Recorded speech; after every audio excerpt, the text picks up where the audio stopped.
Okay, in this current scenario, we have a tennis ball being swung around in a circular path on an end of a string.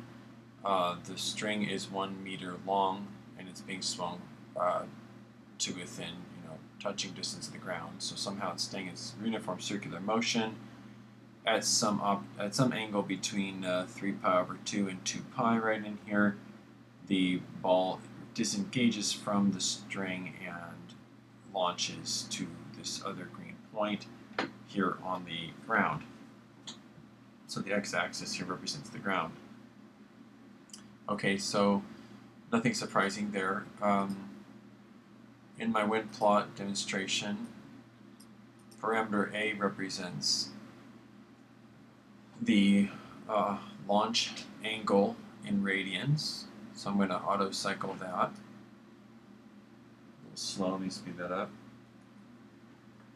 Okay, so you can see that as it launches, it travels onto the parabolic path that it should, and we can definitely see that there is an optimal range, of course. Okay, my other parameter is v, which is the starting velocity.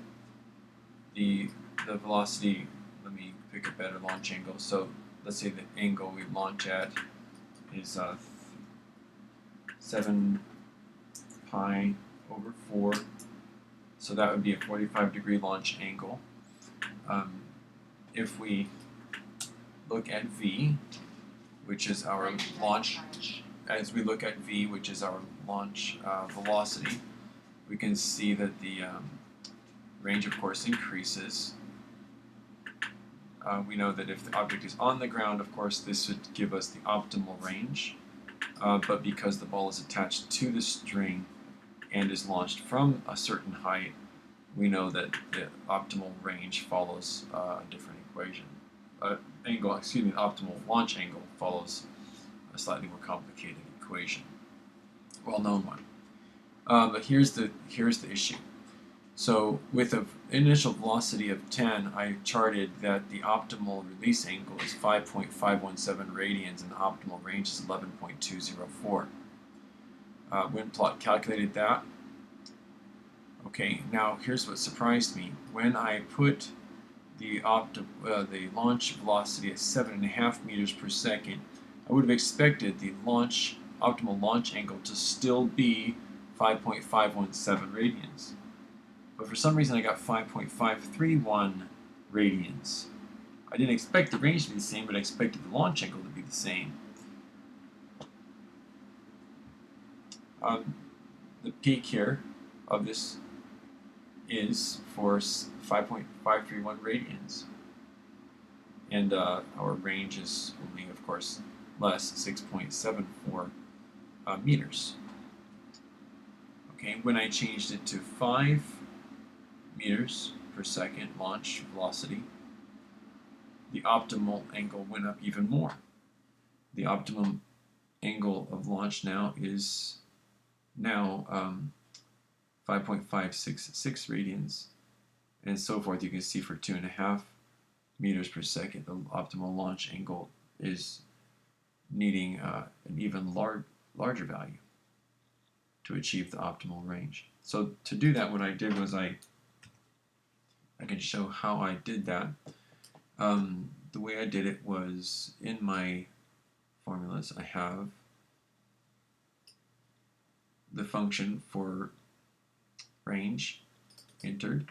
The initial starting point is cosine A, which I've called x, plus v, which is our initial velocity, times cosine of, and then we have x minus 3 pi over 2. X minus 3 pi over 2 gives us the correct launch angle, where x is the angle in radians here on the circle, but x minus 3 pi over 2 is the correct launch angle.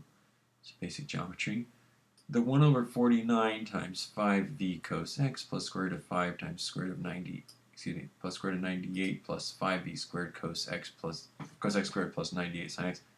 That's just basically the time required for the object to land at y equals 0. Wolfram Alpha actually helped me calculate that. What I did was I took my equation, my original parametric equation, which is, right, here.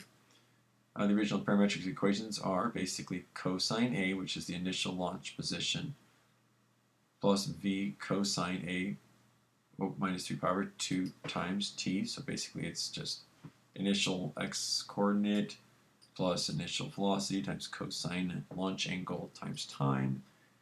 There's no air drag here. And then the y coordinate starts out at sine A plus 1. You can see the circle is raised up one space. And then that's our initial y. And then we have our v naught sine theta there to provide the v naught y times time minus 1/2 at squared. I'm using 9.8 for gravitational acceleration.